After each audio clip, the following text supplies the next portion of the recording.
Hey YouTube, today I'm coming at you with a very short video about what I call companion albums or sister albums. And basically the idea is that there are albums that are recorded by the same band that sound alike, they sound like they could have been recorded around the same time or in the same era. The songs are similar, the song structures are similar. In fact, in many cases they sound like they could have been double albums recorded at the same time.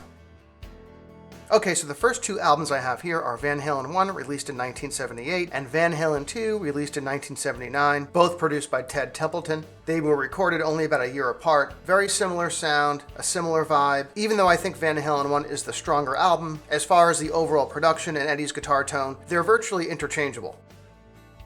Okay, the second set of companion albums, two more Van Halen albums, 1980's Women and Children First, and 1981's Fair Warning. Again, both produced by Ted Templeman. Both have a very similar production and a similar sound. Not surprising because they were only released a year apart. I think compared to the first two albums, these albums have a very different sound, even though they were all produced by Ted Templeman. I think Women and Children First and Fair Warning have a much more aggressive sound than the first two albums. I think Eddie's guitar tone is a lot more raw sounding. Possibly he's playing with higher gain. But I think you would agree that these two albums definitely sound different than the first two. And again, they sound like they could have been recorded during the same recording sessions, just released a year apart.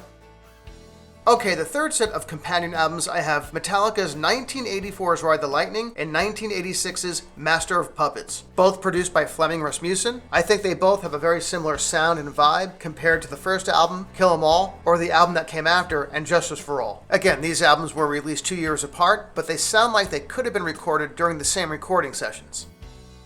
Okay, the fourth set of companion albums are Bon Jovi's 1986's Slippery When Wet and 1988's New Jersey, both produced by Bruce Fairbairn. Again, very similar overall production, similar styles of songwriting. They sound like they could have been recorded during the same sessions, which is not surprising because they were both released during the era of hair bands. And the final set of companion albums is Def Leppard's 1987's Hysteria and 1992's Adrenalize. Hysteria was produced by Mutt Lange, and Adrenalize was produced by Mike Shipley and Def Leppard. Now in this case, these albums were released 5 years apart, different producers, but they have a very similar sound, with the overall production, the guitars, the drums, Joe Elliott singing. In fact, I believe some of the songs on Adrenalize were actually around during the Hysteria recording sessions, like the song Tear It Down, but were not included. I think the reason why these albums sound so similar is that Def Leppard was purposely trying to recreate the magic of Hysteria that has sold over 20 million albums. So that's my list of companion albums. I would love to see your list in my comment section. I hope you enjoyed the video. Thanks for watching. Please give me a thumbs up, and I'll see you next time.